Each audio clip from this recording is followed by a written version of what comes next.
Madam Deputy Speaker. If I may just take a few moments, I've just received a text message alerting me to the news that a good friend of mine and former guitarist and former band member has just died following a 2-day battle with coronavirus. So I just want to send my love and prayers to his wife, and and pay tribute to a gentle giant, an awesome guitarist, and a true family man. So rest in peace, Steve. Now, more than 4 years have passed since the referendum vote that set out the future of our nation as a full sovereign union. And that has dominated the political debate in this chamber and outside the Westminster bubble. One only has to take a look at the map of the Leave vote to understand the impact on the coastal communities in deciding the future of our nation. The sea and our insularity as an island have always been a fundamental trait of our history, our identity as British, English, Welsh, Scottish, and Northern Irish. Because of our geography, we've always had to find a way to connect with other nations by crossing the seas and the Channel, to boost our trade with nearby nations, to attract the best products and the best talent from around the world, to eat, and we had to navigate. We wouldn't be such an outward-looking nation if we weren't an island.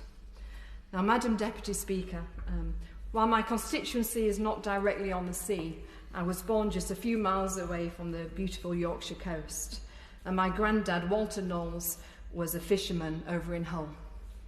Now, I'm sure if Walter was alive today, he would be cheering on and welcoming this bill and the opportunity to again take back control of our waters. In Yorkshire, whether it's in Whitby, Morley and Outward or the Dales, we all know the importance of fisheries on our economy. Our seafood sector is worth £1.4 billion per year, employing 12,000 people.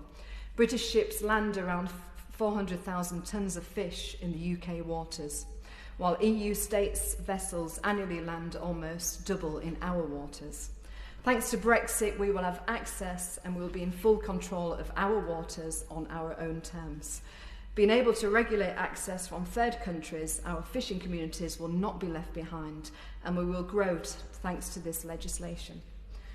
Madam Deputy Speaker, this is an extremely ambitious deal, which we can only offer a glimpse of what we would be able to do when leaving the EU. As a strong advocate for animal rights, I would like to commend my right honourable friend and predecessors for the strong environmental approach that they have given to this bill. Adding references to the national benefit objective, along with the powers to make further provision on aquatic and animal health, and the government's commitment to high standards are extremely encouraging changes. The bill will not only protect our fishermen, their families and the communities relying on them, it will also protect our marine fauna, creating a strong and legally binding framework that can leave the environment in a better state than we inherited it, thanks to the quota level set for fishing. The objectives set out by this bill for the fisheries policy authorities, particularly sustainability and ecosystem, the bycatch and the scientific evidence, are a sign that leaving the EU doesn't mean compromising but enhancing our environmental standards and animal welfare standards. Taking back control of our waters means maintaining our seas healthy, and this bill offers a unique opportunity to be world leaders on sustainability, which is vital for our oceans, but also vital for future generations. I was pleased to read a positive feedback from the National Federation of Fishermen's Organisation, which welcomed the bill as an important and necessary step to managing our fisheries in ways that can bring real advantages to our coastal communities.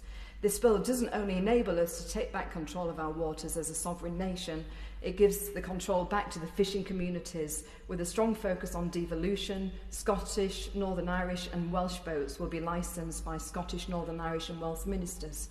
This bill gives more powers to the devolved governments, which will be responsible for the positive trickle-down effects on coastal communities.